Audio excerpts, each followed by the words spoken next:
ഒരു യങ്സ്റ്റർ ഇപ്പോൾ ഒരു +2 കഴിഞ്ഞ അല്ലെങ്കിൽ 10ാം ക്ലാസ്സിലുള്ള അല്ലെങ്കിൽ ഡിഗ്രി പഠിക്കുന്ന ആൾക്കൊരു ആക്ടിങ്ങിലേക്ക് എത്തണം. എന്താണ് പ്രൈമറിലി ചെയ്യേണ്ടത്? ഈ ഒരു സാഹചര്യത്തിൽ, ഈ ഒരു കാലഘട്ടത്തിൽ ചെയ്യേണ്ട കാര്യം how to become an actor? മനുഷ്യന്മാരുടെ പലതരം മനുഷ്യന്മാരെ ഒബ്സർവ് ചെയ്യുമ്പോൾ തന്നെ നമുക്ക് അതിനകത്ത് അല്ലെങ്കിൽ കിട്ടും. പലതരം ആൾക്കാരുടെ കഥ കേൾക്കുമ്പോൾ തന്നെ ഉം. നമുക്കൊരു ഐഡിയ കിട്ടും. ഉം. പിന്നെ നമ്മളുടെ ലൈഫിൽ നമുക്ക് റിലേറ്റ് ചെയ്യാൻ പറ്റുന്ന കുറേ കാര്യങ്ങളും വെച്ചിട്ട് ചെയ്യാൻ പറ്റും. പിന്നെ വേണമെങ്കിൽ ഇതിന്റെ തിയറിയും പഠിക്കാൻ പറ്റും. ഉം. തിയറി പഠിച്ചിട്ട് അങ്ങനെ ആ തിയറി എല്ലാ സിനിമയിലും ഉപയോഗിക്കാൻ വേണ്ടിയിട്ടല്ല. ഉം. പക്ഷെ ബേസ് അറിയാൻ വേണ്ടി. അപ്പോൾ ആ തിയറിയും പിന്നെ നമ്മുടെ ഒബ്സർവേഷനും നമ്മുടെ പ്രസൻസ് ഓഫ് മൈൻഡും എല്ലാം കൂടിയിട്ടാണ് ആക്ടിങ് ഉണ്ടാവുന്നതെന്നാണ് അല്ലേ? അതെ അതെ, അതിന്റെ ഒരു- ഒബ്സർവേഷൻ ആണ് കൂടുതലും. എങ്ങനെയാണ് ഈ എന്തൊക്കെയാണെന്ന് സിനിമയിലേക്ക് എൻട്രി കിട്ടാൻ സ്കിൽഡ് ഇപ്പൊ നമ്മൾ പറഞ്ഞ ഒബ്സർവേഷൻ ആൻഡ് കാര്യങ്ങൾക്ക് നമുക്ക് ഉണ്ടാക്കി എടുക്കാം എന്നുള്ളത്. അപ്പം കേറാനായിട്ട് എന്തെങ്കിലും വഴികളുണ്ടോ ഇപ്പം? അത് ഒരു വഴിയല്ല എല്ലാവർക്കും. ഉം.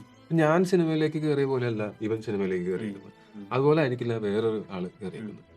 പക്ഷെ ഒറ്റ കാര്യം എന്ന് വെച്ചാൽ ഈ സ്ഥിരോത്സാഹം ഉം. ആയിരിക്കും അതിൽ പ്രധാനപ്പെട്ട കാര്യം. അതിനുവേണ്ടി കമ്മിറ്റഡ് ആയിട്ട് നിൽക്കണം.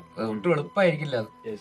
പിന്നെ കേറിയാലും ഇത് നിലനിൽക്കാൻ അതെ. ഒട്ടും എളുപ്പമല്ല. എവിടെയെങ്കിലും എത്തി പിന്നെ ഇരുന്നിട്ട് കാല് നീട്ടാമെന്ന് വെച്ചാൽ അങ്ങനെ കാല് നീട്ടാനൊന്നും പറ്റുന്നില്ല. ഇതൊരു കോൺസ്റ്റന്റ് സ്ട്രഗിൾ ആണ്. ഉം. പക്ഷെ ആ കോൺസ്റ്റന്റ് സ്ട്രഗിളിന് നമുക്ക് കോൺസ്റ്റന്റ് ആയിട്ട് ചെറിയ ചെറിയ എന്താ പറയാ നമുക്ക് റിവാർഡ്സ് കിട്ടിക്കൊണ്ടിരിക്കും. ഉം. ആ റിവാർഡ്സ് ആണ് നമ്മളെ ഫർദർ സ്ട്രഗിള് അതിന് വേണ്ടിയിട്ട് മുന്നോട്ട് കൊണ്ടുപോകുന്നത്. കൺസിസ്റ്റന്റ് ആയിട്ട് ഹാർഡ് വർക്ക് ചെയ്തുകൊണ്ടിരിക്കണം. Okay. ഉള്ളിടത്തോളം കാലം, എത്ര കാലം ഉദാഹരണം പറഞ്ഞാൽ നമ്മളുടെ ഇവിടുത്തെ ഏറ്റവും സീനിയർ ആയിട്ടുള്ള ആർട്ടിസ്റ്റുകൾ നോക്കും.